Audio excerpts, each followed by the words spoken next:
Before Lucifer became the devil, before the horns, before the red skin, before the paintings of hell, there was a light in the morning sky. Venus, the morning star, one of the brightest objects visible from Earth. It appears before sunrise, shining brilliantly against the darkness. And hidden inside that image is one of the strangest transformations in religious history. Because the word Lucifer did not originally mean devil. It meant something much closer to light bearer, a bearer of light. And once you understand that, the symbolism surrounding Lucifer becomes far more complicated. Because Lucifer's story is not simply about darkness.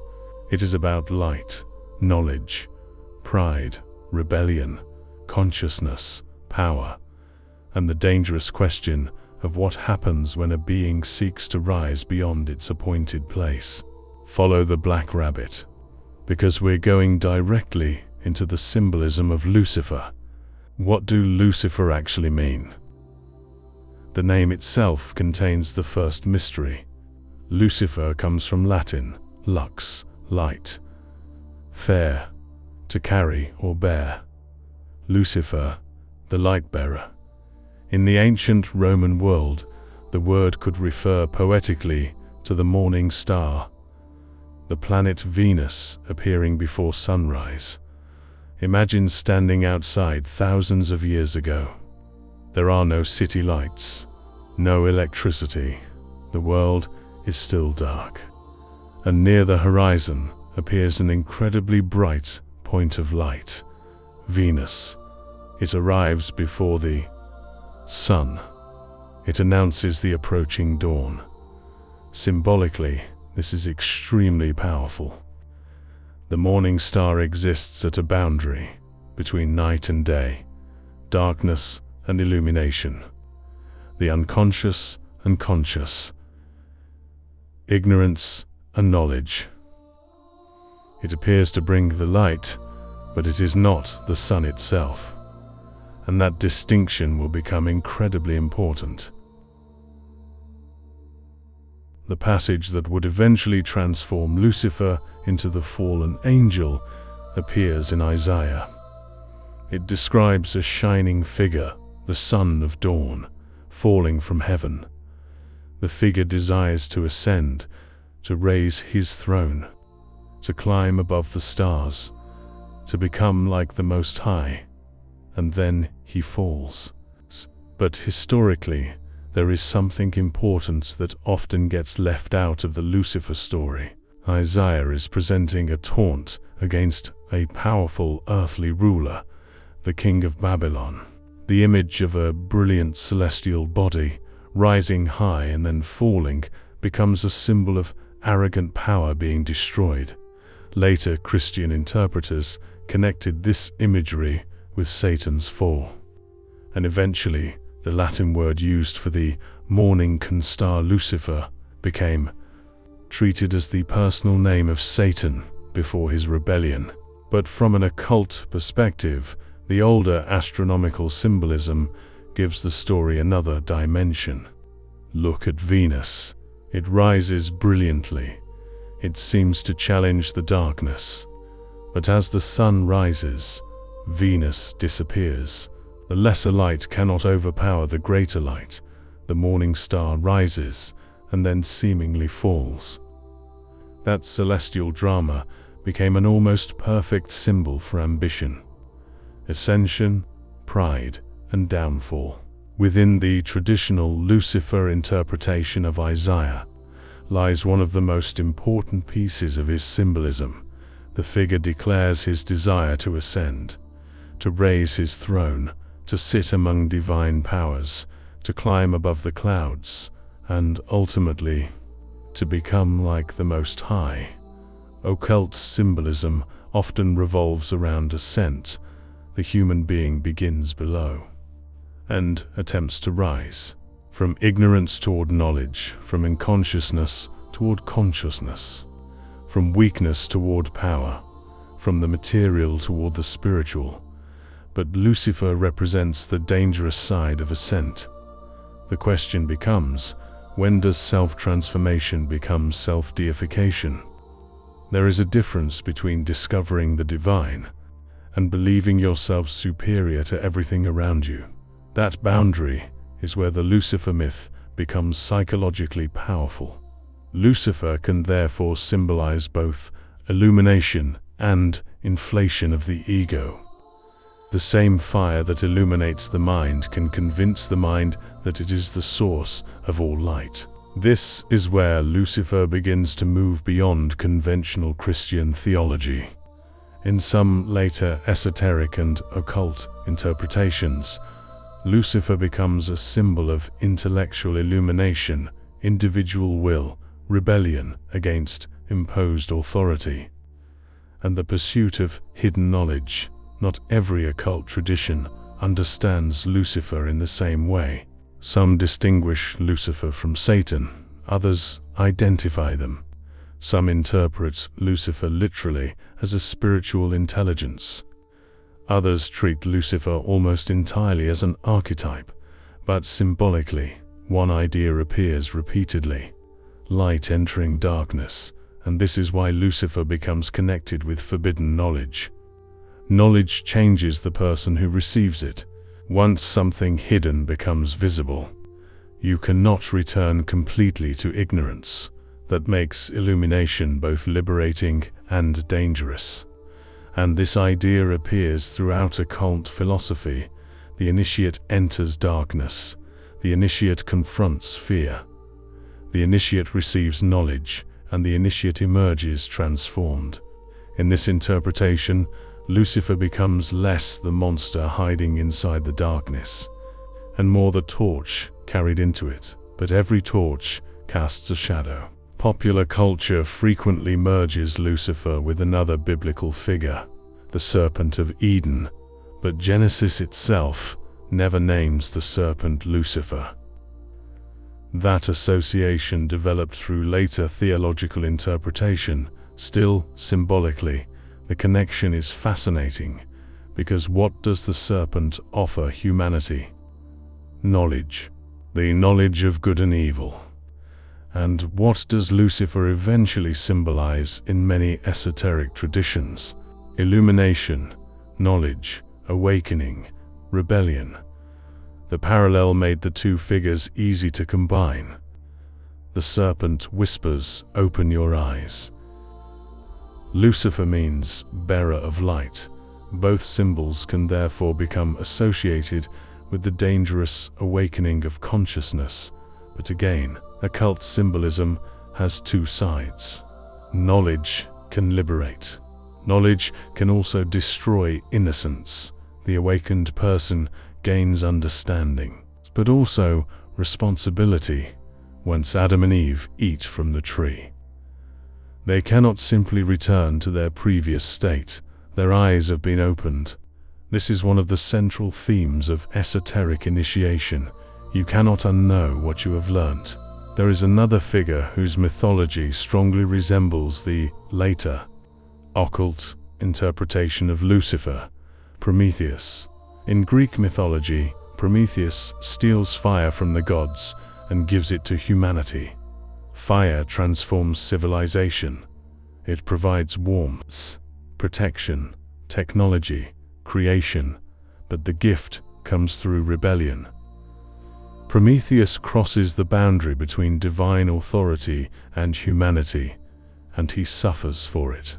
This is why later writers sometimes drew symbolic parallels between Prometheus and Lucifer.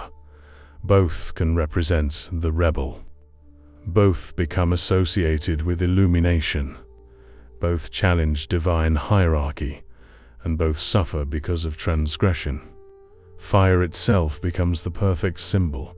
Fire illuminates, fire warms, fire creates, and fire destroys. That is Luciferian symbolism in miniature. Illumination without wisdom can become destruction. Now we return to the sky, because Lucifer's astronomical symbolism may be the most important part of the entire story. Venus has two famous appearances. It can appear shortly before sunrise, the morning star, and after sunset, the evening star, same planet, different appearances, light before the day, light after the day. Ancient cultures noticed this strange celestial behavior long before modern astronomy explained it.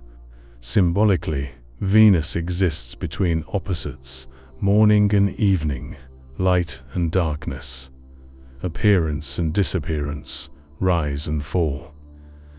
This duality fits Lucifer almost perfectly. Lucifer is simultaneously remembered as a being associated with light and transformed into the Prince of Darkness. The contradiction is the symbol. He is not frightening because he begins in darkness. He is frightening because tradition says he falls from light into darkness. And now we reach something most people never think about. Lucifer is associated with the morning star. But in the book of Revelation, Jesus declares himself the bright morning star. So how can Lucifer and Jesus both become associated with the same celestial symbol? Because symbols do not always belong exclusively to one figure. The morning star is an image, and its meaning depends on the story surrounding it. In the Lucifer tradition, the morning star can represent brilliance, followed by downfall, a light that attempts to ascend beyond its proper place. But in Christian symbolism, Christ, as the morning star, represents the arrival of the true dawn, hope, resurrection, divine light overcoming darkness, one celestial image, and two radically different movements: Lucifer, the light that rises and falls; Christ, the light announcing a dawn that does not fall.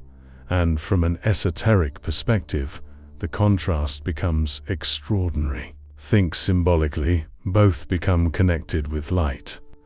Both are associated with the heavens. Both become connected with transformation.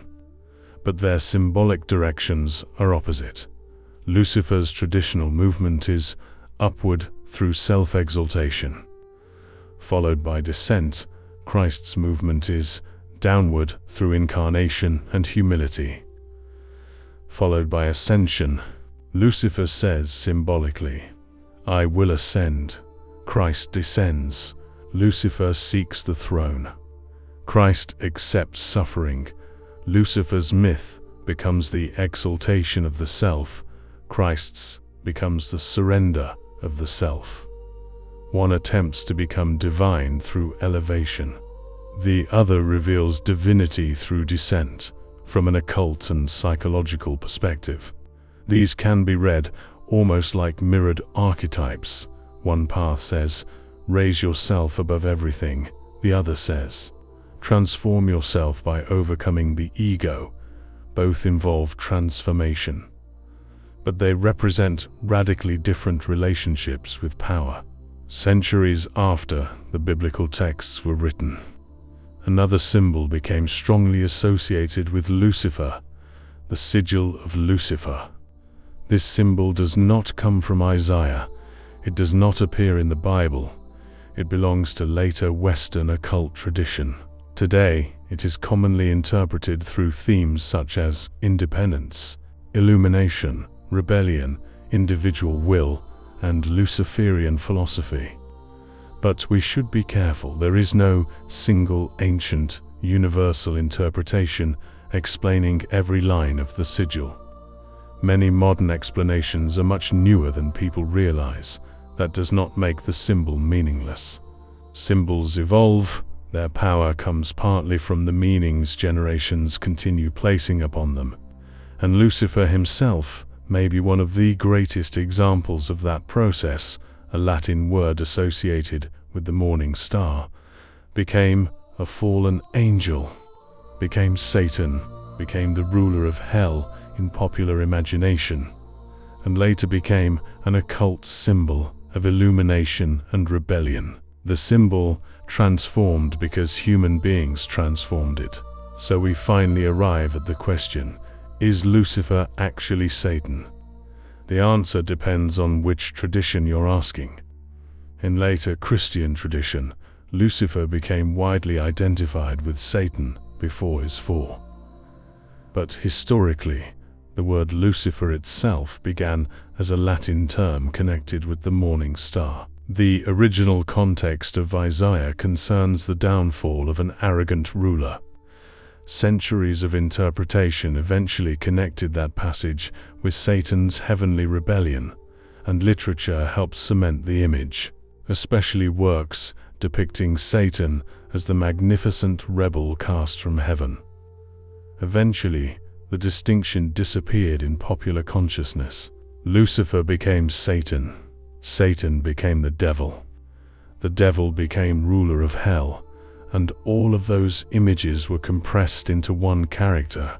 But historically, the story is much more complicated. So what does Lucifer symbolize? There is no single answer. In Christian theology, pride, rebellion, the fall. In some occult interpretations, illumination, knowledge, individual sovereignty, the questioning of authority.